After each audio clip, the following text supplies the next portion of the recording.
شروع اللہ کے نام سے جو سب پر مہربان ہے، بہت مہربان ہے۔ یاسین، حکمت بھرے قرآن کی قسم، تم یقیناً پیغمبروں میں سے ہو، بالکل سیدھے راستے پر۔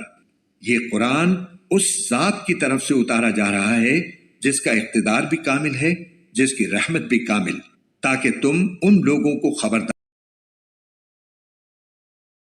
کرو جن کے باپ دادوں کو پہلے خبردار نہیں کیا گیا تھا، اس لیے وہ غفلت میں پڑے ہوئے ہیں۔ حقیقت یہ ہے کہ ان میں سے اکثر لوگوں کے بارے میں بات پوری ہو چکی ہے، اس لیے وہ ایمان نہیں لاتے۔ ہم نے ان کے گلوں میں طوق ڈال رکھے ہیں جو ٹھوڑیوں تک پہنچے ہوئے ہیں، اور اس وجہ سے ان کے سر اوپر کو اٹھے رہ گئے ہیں، اور ہم نے ایک آڑ ان کے آگے کھڑی کر دی ہے اور ایک آڑ ان کے پیچھے کھڑی کر دی ہے، اور اس طرح انہیں ہر طرف سے ڈھانک لیا ہے، جس کے نتیجے میں انہیں کچھ سجائی نہیں دیتا۔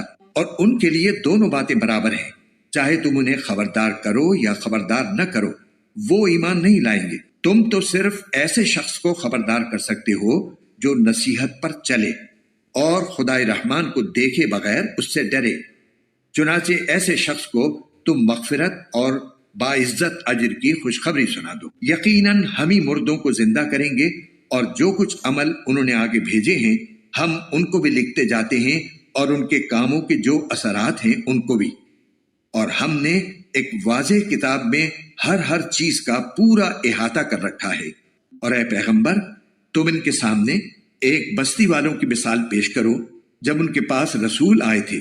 جب ہم نے ان کے پاس شروع میں 2 رسول بھیجے تو انہوں نے دونوں کو جھٹلا دیا، پھر ہم نے ایک تیسرے کے ذریعے ان کی تائید کی، اور ان سب نے کہا کہ یقین جانو ہمیں تمہارے پاس رسول بنا کر بھیجا گیا ہے۔ انہوں نے کہا تمہاری حقیقت اس کے سوا کچھ بھی نہیں کہ تم ہم جیسے ہی آدمی ہو، اور خدائے رحمان نے کوئی چیز نازل نہیں کی ہے اور تم سراسر جھوٹ بول رہے ہو۔ ان رسولوں نے کہا ہمارا پروردگار خوب جانتا ہے کہ ہمیں واقعی تمہارے پاس رسول بنا کر بھیجا گیا ہے، اور ہماری ذمہ داری اس سے زیادہ نہیں ہے کہ صاف صاف پیغام پہنچا دیں۔ بستی والوں نے کہا ہم نے تو تمہارے اندر نحوست محسوس کی ہے، یقین جانو اگر تم باز نہ آئے تو ہم تم پر پتھر برسائیں گے، اور ہمارے ہاتھوں تمہیں بڑی دردناک سزا ملے گی۔ رسولوں نے کہا تمہاری نحوست خود تمہارے ساتھ لگی ہوئی ہے، کیا یہ باتیں اس لیے کر رہے ہو کہ تمہیں نصیحت کی بات پہنچائی گئی ہے؟ اصل بات یہ ہے کہ تم خود حد سے گزرے ہوئے لوگ ہو۔ اور شہر کے پرلے علاقے سے ایک شخص دوڑتا ہوا آیا، اس نے کہا اے میری قوم کے لوگوں، ان رسولوں کا کہنا مان لو، ان لوگوں کا کہنا مان لو جو تم سے کوئی اجرت نہیں مانگ رہے اور وہ صحیح راستے پر ہیں۔ اور بھلا میں اس ذات کی عبادت کیوں نہ کروں جس نے مجھے پیدا کیا ہے، اور اسی کی طرف تم سب کو واپس بھیجا جائے گا۔ بھلا کیا اسے چھوڑ کر میں ایسوں کو معبود مانوں کہ اگر خدائے رحمان مجھے کوئی نقصان پہنچانے کا ارادہ کر لے تو ان کی سفارش میرے کسی کام نہ آئے، اور نہ وہ مجھے چھڑا سکیں۔ اگر میں ایسا کروں گا تو یقیناً میں کھلی گمراہی میں مبتلا ہو جاؤں گا۔ میں تو تمہارے پروردگار پر ایمان لا چکا، اب تم بھی میری بات سن لو۔ آخر کار بستی والوں نے اس کو قتل کر دیا، اور اللہ تعالیٰ کی طرف سے اس سے کہا گیا کہ جنت میں داخل ہو جاؤ۔ اس نے جنت کی نعمتیں دیکھ کر کہا کاش میری قوم کو معلوم ہو جائے کہ اللہ نے کس طرح میری بخشش کی ہے اور مجھے باعزت لوگوں میں شامل کیا ہے۔ اور اس شخص کے بعد ہم نے اس کی قوم پر آسمان سے کوئی لشکر نہیں اتارا، اور نہ ہمیں اتارنے کی ضرورت تھی۔ وہ تو بس ایک ہی چنگھاڑ تھی جس سے وہ ایک دم بجھ کر رہ گئے۔ افسوس ہے ایسے بندوں کے حال پر، ان کے پاس کوئی رسول ایسا نہیں آیا جس کا وہ مذاق نہ اڑاتے رہے ہوں۔ کیا انہوں نے نہیں دیکھا کہ ان سے پہلے ہم کتنی قوموں کو اس طرح ہلاک کر چکے ہیں کہ وہ ان کے پاس لوٹ کر نہیں آتے؟ اور یہ جتنے لوگ ہیں ان سبھی کو اکٹھا کر کے ہمارے سامنے حاضر کیا جائے گا، اور ان کے لیے ایک نشانی وہ زمین ہے جو مردہ پڑی ہوئی تھی، ہم نے اسے زندگی عطا کی اور اس سے غلہ نکالا جس کی خوراک یہ کھاتے ہیں، اور ہم نے اس زمین میں کھجوروں اور انگوروں کے باغ پیدا کیے اور ایسا انتظام کیا کہ اس میں سے پانی کے چشمے پھوٹ نکلے تاکہ یہ اس کی پیداوار میں سے کھائیں، حالانکہ اس کو ان کے ہاتھوں نے نہیں بنایا تھا۔ کیا پھر بھی یہ شکر ادا نہیں کریں گے؟ پاک ہے وہ ذات جس نے ہر چیز کے جوڑے جوڑے پیدا کیے ہیں، اس پیداوار کے بھی جو زمین اگاتی ہے اور خود ان انسانوں کے بھی، اور ان چیزوں کے بھی جنہیں یہ لوگ ابھی جانتے تک نہیں ہیں، اور ان کے لیے ایک اور نشانی رات ہے۔ ہم اس پر سے دن کا چھلکا اتار لیتے ہیں تو وہ یکا یک اندھیرے میں رہ جاتے ہیں، اور سورج اپنے ٹھکانے کی طرف چلا جا رہا ہے۔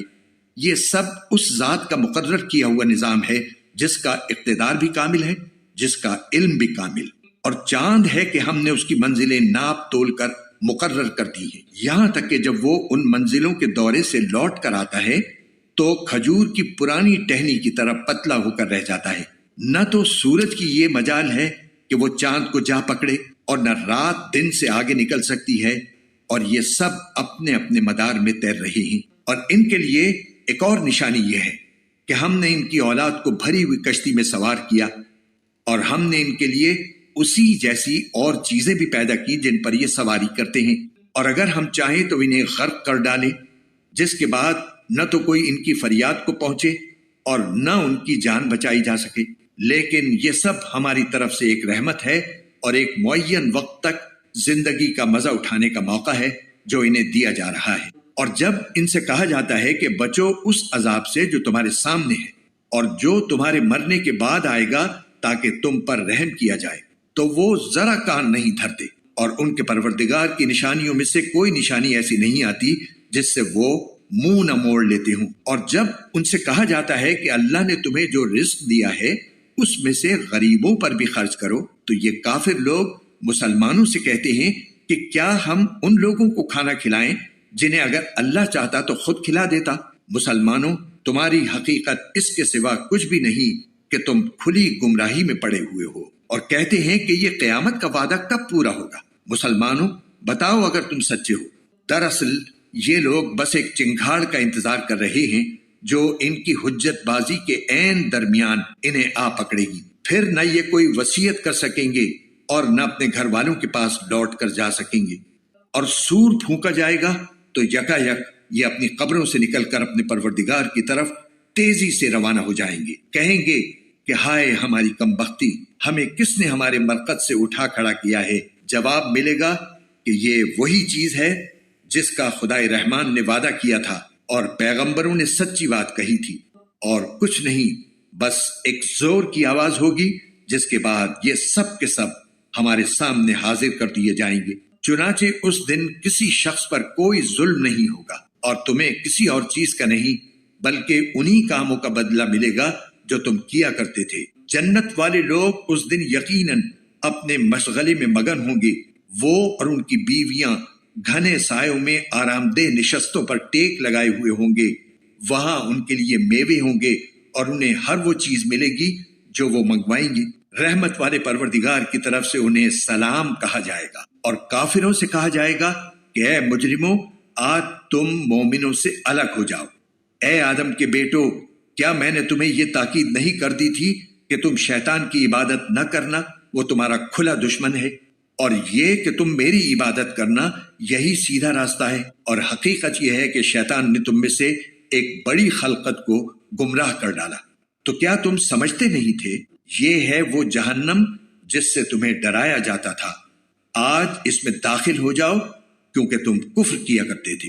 آج کے دن ہم ان کے منہ پر مہر لگا دیں گے اور ان کے ہاتھ ہم سے بات کریں گے اور ان کے پاؤں گواہی دیں گے کہ وہ کیا کمائی کیا کرتے تھے، اور اگر ہم چاہیں تو یہی دنیا میں ان کی آنکھیں ملیا میٹ کر دیں، پھر یہ راستے کی تلاش میں بھاگے پھریں، لیکن انہیں کہاں کچھ سجھائی دے گا۔ اور اگر ہم چاہیں تو ان کی اپنی جگہ پر بیٹھے بیٹھے ان کی صورتیں اس طرح مسخ کر دیں کہ یہ نہ آگے بڑھ سکیں اور نہ پیچھے لوٹ سکیں۔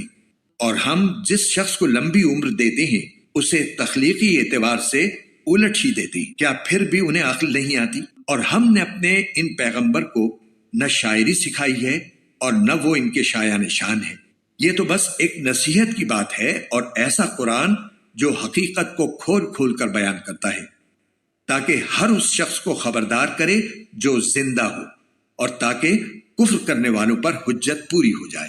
اور کیا انہوں نے یہ نہیں دیکھا کہ ہم نے اپنے ہاتھوں کی بنائی ہوئی چیزوں میں سے ان کے لیے مویشی پیدا کیے اور یہ ان کے مالک بنے ہوئے ہیں، اور ہم نے ان مویشیوں کو ان کے قابو میں دے دیا ہے، چنانچہ ان میں سے کچھ وہ ہیں جو ان کی سواری بنے ہوئے ہیں اور کچھ وہ ہیں جنہیں یہ کھاتے ہیں۔ نیز ان کو ان مویشیوں سے اور بھی فوائد حاصل ہوتے ہیں اور پینے کی چیزیں ملتی ہیں، کیا پھر بھی یہ شکر نہیں بجا لائیں گے؟ اور انہوں نے اللہ کو چھوڑ کر اس امید پر دوسرے خدا بنا رکھے ہیں کہ انہیں ان سے مدد ملے، حالانکہ ان میں یہ طاقت ہی نہیں ہے کہ ان کی مدد کر سکیں، بلکہ وہ ان کے لیے ایک ایسا مخالف لشکر بنیں گے جسے قیامت میں ان کے سامنے حاضر کر لیا جائے گا۔ غرض اے پیغمبر، ان کی باتیں تمہیں رنجیدہ نہ کریں، یقین جانو ہمیں سب معلوم ہے کہ یہ کیا کچھ چھپاتے اور کیا کچھ ظاہر کرتے ہیں۔ اور کیا انسان نے یہ نہیں دیکھا کہ ہم نے اسے نطفے سے پیدا کیا تھا، پھر اچانک وہ کھلم کھلا جھگڑا کرنے والا بن گیا؟ ہمارے بارے میں تو وہ باتیں بناتا ہے اور خود اپنی پیدائش کو بھلا بیٹھا ہے۔ کہتا ہے کہ ان ہڈیوں کو کون زندگی دے گا جبکہ وہ گل چکی ہوں گی؟ کہہ دو کہ ان کو وہی زندگی دے گا جس نے انہیں پہلی بار پیدا کیا تھا، اور وہ پیدا کرنے کا ہر کام جانتا ہے۔ وہی ہے جس نے تمہارے لیے سرسبز درخت سے آگ پیدا کر دی ہے، پھر تم ذرا سی دیر میں اس سے سلگانے کا کام لے لیتے ہو۔ بھلا جس ذات نے آسمانوں اور زمین کو پیدا کیا ہے، کیا وہ اس بات پر قادر نہیں ہے کہ ان جیسوں کو دوبارہ پیدا کر سکے؟ کیوں نہیں؟ جبکہ وہ سب کچھ پیدا کرنے کی پوری مہارت رکھتا ہے۔ اس کا معاملہ تو یہ ہے کہ جب وہ کسی چیز کا ارادہ کر لے تو صرف اتنا کہتا ہے کہ ہو جا، بس وہ ہو جاتی ہے۔ غرض پاک ہے وہ ذات جس کے ہاتھ میں ہر چیز کی حکومت ہے، اور اسی کی طرف تم سب کو آخر کار لے جایا جائے گا۔